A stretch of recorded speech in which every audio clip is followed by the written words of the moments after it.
Isang kaibigan, kwento ni Inday Sara Duterte.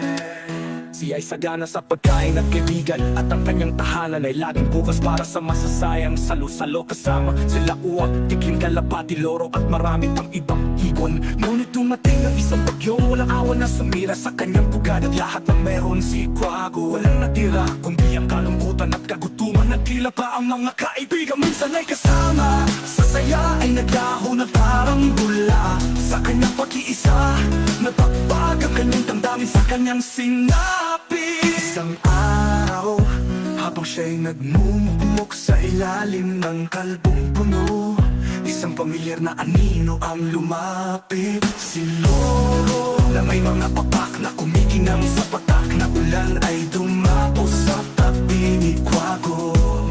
Wago, kaibigan, malumanay na sabi ni Loro, ang bagyo ay panandalian lamang. Nandito ako upang tumulong na muling itayo ang iyong pugad habang inaayos natin ang iyong pahanan.